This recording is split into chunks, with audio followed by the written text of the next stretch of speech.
Lalo pang dumami sa ngayon ang na-injured sa Indiana Pacers. Sumunod itong si Obi Toppin na hindi muna makakalaro sa loob ng isang buwan dahil sa kanyang right hamstring strain. Itong si Bennedict Mathurin ay week to week naman mga idol pagkatapos ng kanyang toe sprain.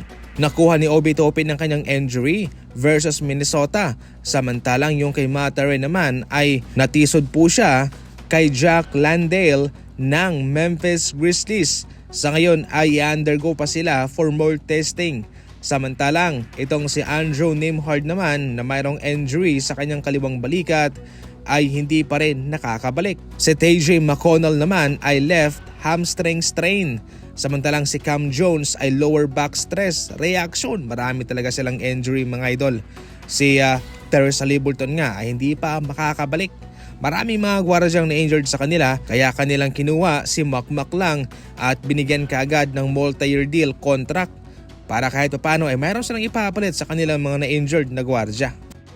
Samantala, kinumpirma na ni DeMarcus Cousins na ang 76ers sa ngayon ay pinag-uusapan na ang pagtitrade kay Joel Embiid. Bago pa man to ay maugong na ang mga usap-usapan na baka ifo-force retirement na lang itong si Embiid sa kadahilanang malubha na ang issue sa kanyang tuhod. Sa ngayon nga ho ay limitado na lang ang kanyang playing time para kahit paano ay mabawasan ang chance na baka siya'y masaktan. Eto, mababa ang kanyang minuto pero siya'y nakakatulong kahit na maliit na numero lamang. Pwede siyang maging decoy sa kanyang mga kasama para makagawa ng spacing para sa kanyang mga teammates. Sa isang programa na Run It Back ng FanDuel, dito sinabi mismo ni DeMarcus Cousins na pinag-uusapan na nga nitong Sixers ang pagtitrade sa kanya. Mag-iiba sa ngayon ang approach ang 76ers. Hindi na sila magfo-focus kay Embiid, magfo-focus na sila kay VJ Edgecombe na sa ngayon ay mayroong potential star player. Napatunayan naman ng mga players nito kasama si Maxi mga idol na kaya nilang may panalo ang laban kahit na wala pang Paul George at Joel Embiid.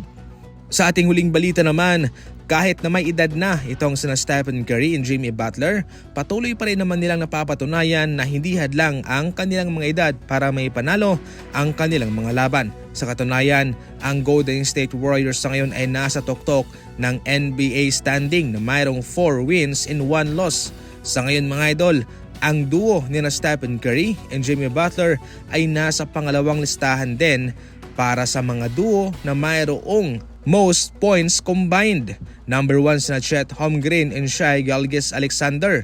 Ang Warriors, Butler and Stephen Curry, pangalawa sila. Totally, edad lang po yan. Ayon pa nga kay Al Horford, ang mas importante dito dahil sa kanilang edad, sa kalaliman ng kanilang roster, marami silang opsyon na maibibigay sa kalaban na maika-counter sa kanilang mga kalaban. Hindi porket matanda ka na ay wala ka nang maibubuga. Siyempre, kung mga bata naman ay sasabihin na mga bata walang experience kaya walang issue para sa Warriors ang edad ng kanilang mga player.